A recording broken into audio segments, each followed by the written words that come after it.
This women's 400-metre final could be an absolute epic.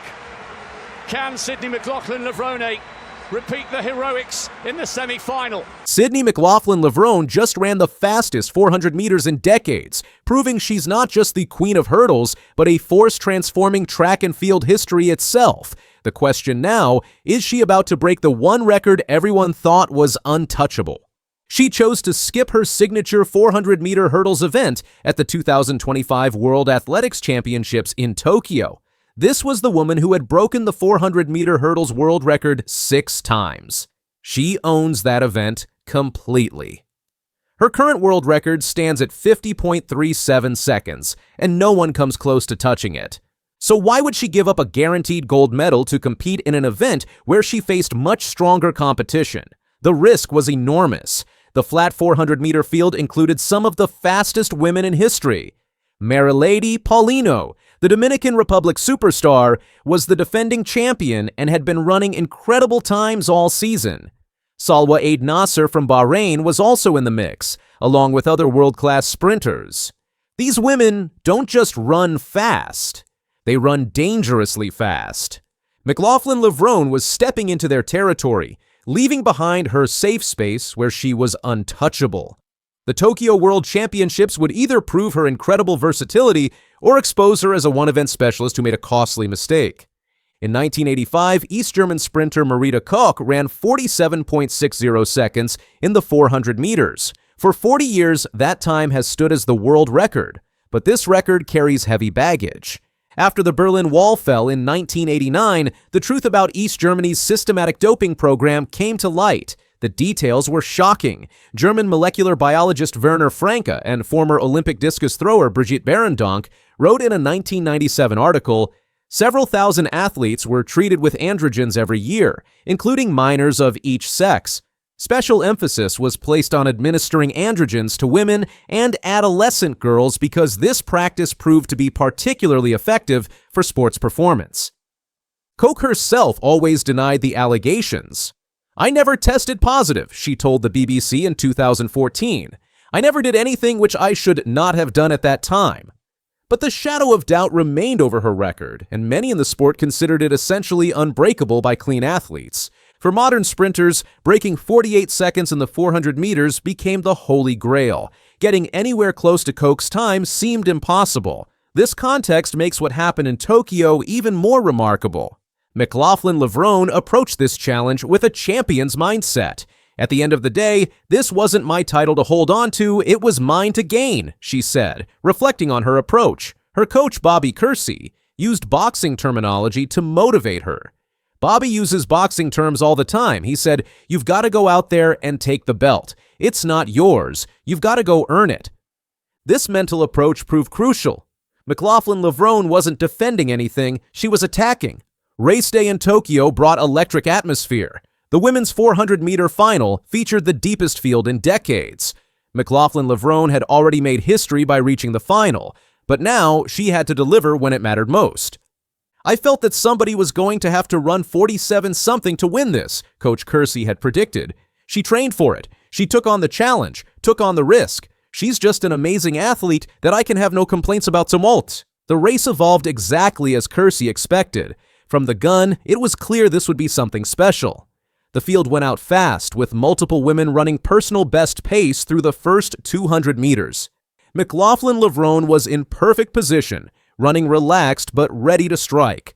The final 100 meters became a battle for the ages. McLaughlin-Levrone and Paulino were stride for stride, neither giving an inch. The crowd was on its feet as these two extraordinary athletes pushed each other to new heights. McLaughlin-Levrone crossed the line first in 47.78 seconds, just 0.19 seconds away from Koch's world record. But she wasn't alone in making history. Paulino finished second in 47.98 seconds. For the first time since 1985, two women had broken 48 seconds in the same race. Salwa Eid Nasser took third in 48.19 seconds, making it a race for the ages. McLaughlin-Levrone for history.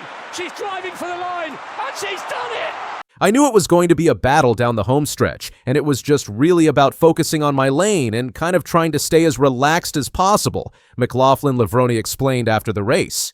Today was a really great race for track and field, and I'm grateful to put myself in position to bring an exciting event to our sport. Her sportsmanship shone through in her victory speech. "You don't run something like that without amazing women pushing you to it," she said, acknowledging her competitors who had elevated the entire field. This performance represented McLaughlin-Levrone's 19th straight victory in one-lap races, including both hurdles and flat events since June 2023.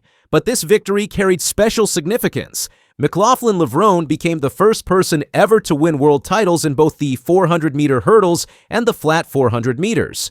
This achievement puts her in exclusive company in track and field history.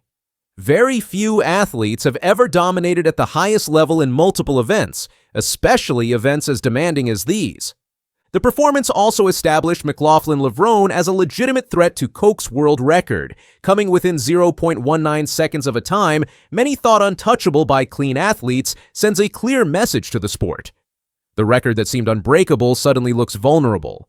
McLaughlin-Levrone has a signature collection with New Balance, reflecting her status as one of track and field's biggest stars. Elite athletes often partner with major brands, and her success across multiple events only increases her marketability and influence in the sport. The natural question now is whether McLaughlin-Levrone will attempt to compete in both events at the same major championship. The possibility of a 400-meter hurdles and flat 400-meter double would be unprecedented in modern track and field. "Yeah, there's been a lot of talk of doubles," McLaughlin-Levrone admitted. "Is it possible is one thing, do I want to do it is another." Historical precedent exists for accommodating exceptional athletes. Michael Johnson famously doubled in the 200 and 400 meters at the 1996 Olympics. Allyson Felix competed in multiple events throughout her career. Olympic organizers have shown willingness to adjust schedules for marquee athletes when the stars align. Coach Kersey is clearly pushing the idea, especially with the 2028 Olympics coming to Los Angeles.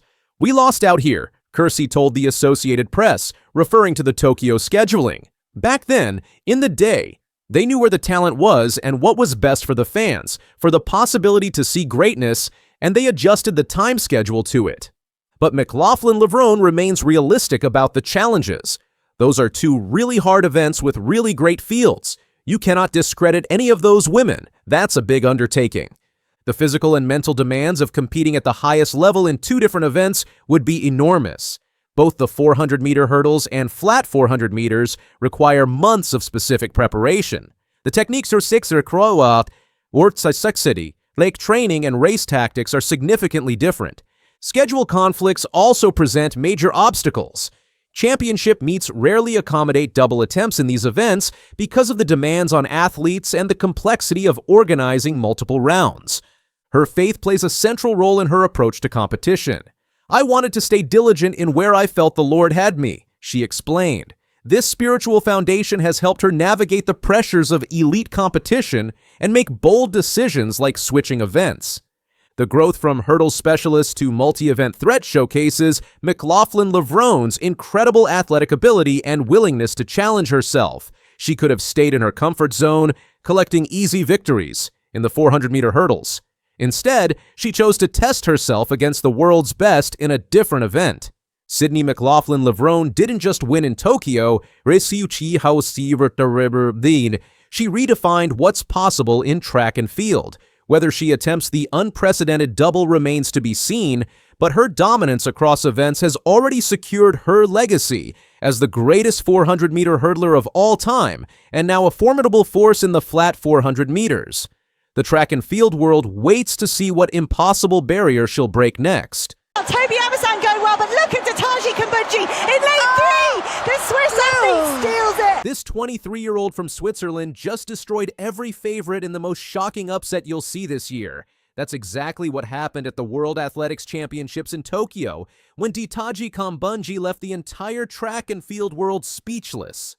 On September 15th, 2025 at Tokyo's National Stadium, the women's 100-meter hurdles final was supposed to be a battle between the sport's biggest names. You had Masai Russell from the United States, the Olympic champion who ran the world's fastest time this year at 12.17 seconds. Then there was Toby Amusan from Nigeria, the world record holder. Danielle Williams from Jamaica, the defending world champion, Grace Stark from the US, who had won 3 Diamond League races this season, and then there was Ditage Kambundji, the Swiss athlete who most people probably couldn't even pronounce her name correctly. She wasn't even the most famous athlete in her own family. That honor belonged to her older sister Mujinga, who had won world championships and set records of her own. It feels amazing. It's really unbelievable. I mean, I bawl my eyes out on track. But it's really that race that I knew that I was able to do, but in the end you still have to do it, and you still have to do it in the World Championship final. And I think that was really something that really helped me, I think, preparing for these Worlds, that it really doesn't matter what you did before the whole season. It matters. Ditage came into this race with a personal best of 12.40 seconds. That's fast, but not championship-winning fast. At least that's what everyone thought. She had been eliminated in the semifinals at the Paris Olympics just a year earlier. 2 years ago at the World Championships in Budapest, she finished 7th in the final. Not exactly the resume of a world champion. But here's the thing about track and field. Sometimes the stars align in ways nobody expects. The race started like any other. 8 women lined up, each believing they could win. Russell, the favorite, actually got off to the worst start with the slowest reaction time of all the runners. That should have been the first sign that this wasn't going to go according to script. Kambundji, meanwhile, got out of the blocks perfectly. She was smooth over the first few hurdles while Russell was already struggling, hitting hurdle after hurdle and never finding her rhythm. The Olympic champion who was supposed to dominate was falling apart in real time. As they approached the finish line, something incredible was happening. Kambundji was still in front. Emusan, the world record holder, was charging hard but couldn't catch the Swiss runner. Stark was holding on for third. When Kambundji crossed the line, she didn't even know she had won. She ran with her eyes almost closed in those final meters, completely focused on just getting to the finish. When she looked up at the scoreboard and saw her name at the top, she burst into tears. The time was 12.24 seconds. Not only had she won her first world championship, she had broken the Swiss national record by a massive 0.16 seconds. To put that in perspective, that's like a miler taking 4 full seconds off their personal best. It just doesn't happen at this level of competition. After the race, Kambundji was still in shock. "It's crazy," she said while trying to process what had just happened. "I was giving my all." I tried to focus on myself. I was calm and pretty collected. I knew I had it in me. You could see on my face how happy I was when I realized I won. I was surprised. I thought that I was able to do it, but I was surprised because I knew all my competitors were able to win. That's the mark of a true champion right there. Even in her moment of triumph, she was humble enough to acknowledge how good her competition was. So where did the favorites go wrong? Russell, who many expected to win easily, never recovered from that poor start. She kept hitting hurdles throughout the race, completely disrupting her rhythm. After the race, she showed the class of a true professional, refusing to make excuses. "Every race is a learning opportunity. I have lost more than I ever won," Russell said. "This is not unfamiliar territory for me." The job is not finished here. Williams, the defending champion, hit the second hurdle hard and never got back into the race, finishing 7th. Even Accra Nugent from Jamaica, who had been having a great season, didn't even make it to the final. Meanwhile, Amundsen did manage to get silver in 12.29, and Stark held on for bronze in 12.34. But this was Kambundji's moment. What makes this story even better is the family connection. Kambundji's parents and aunt had traveled all the way from Switzerland to Tokyo to watch her race. Her father, Safuka, who moved from the Democratic Republic of Congo to Switzerland over 40 years ago, and her mother, Ruth, were in the stands crying tears of joy as their daughter became a world champion. Her sister, Mujinga, who couldn't travel because she's expecting her first child in November, was watching from home in Switzerland. Ditage was so emotional after the race that she immediately got on FaceTime to call her sister and grandmother back home, sobbing with happiness the entire time. "I am sure my sister is excited for me," Kambundji said. "It's exciting to have her support.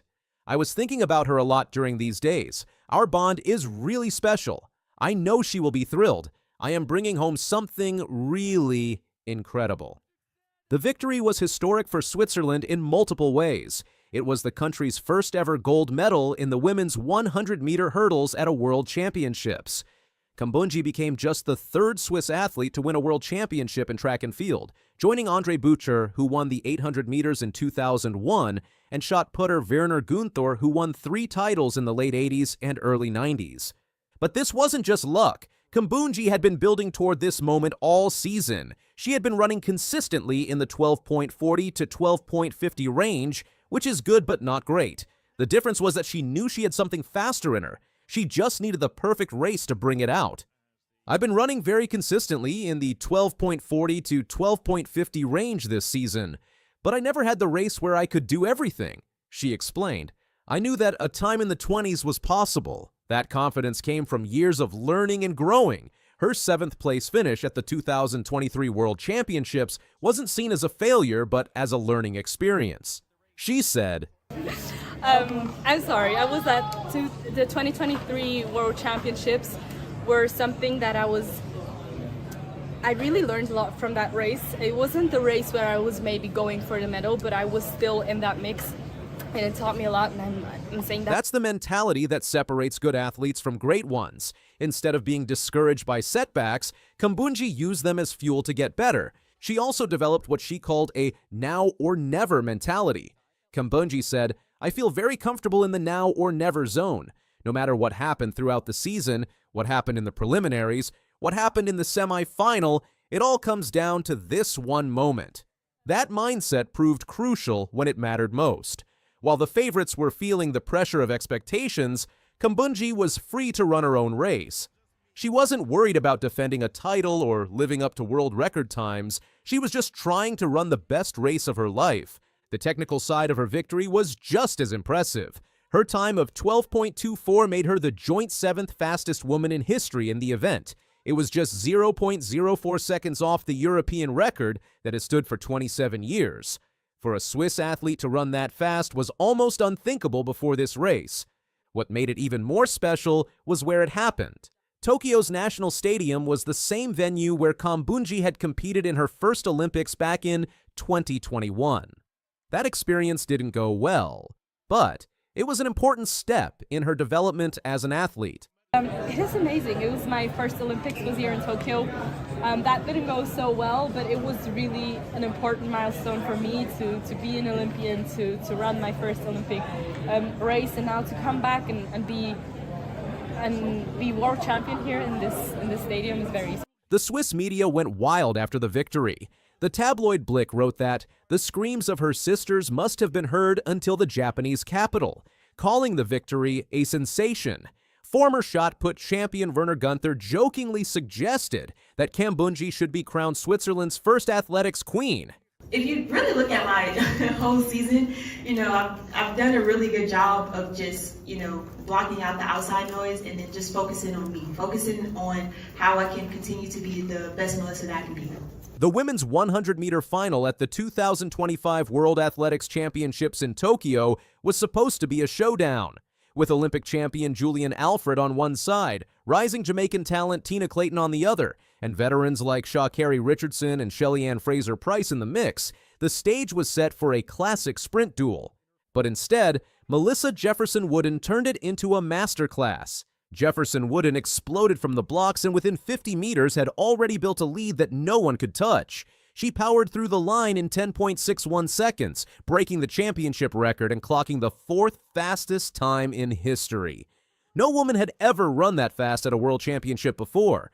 Her margin of victory was stunning, 0.15 seconds ahead of Tina Clayton, who ran a personal best 10.76 for silver, and Olympic champion Julian Alfred, who claimed bronze in 10.84. Sha'Carri Richardson crossed in 10.94 for 5th, while Fraser-Price, in her final World Championship appearance, finished 6th in 11.03. I have been dreaming of this moment, Jefferson Wooden said after the race. Instead of putting the pressure on myself, I just embraced it. When the gun went off, I thought, come on, get out strong. The rest went like a blink of an eye. This wasn't just one race, it was the perfect cap to a flawless season.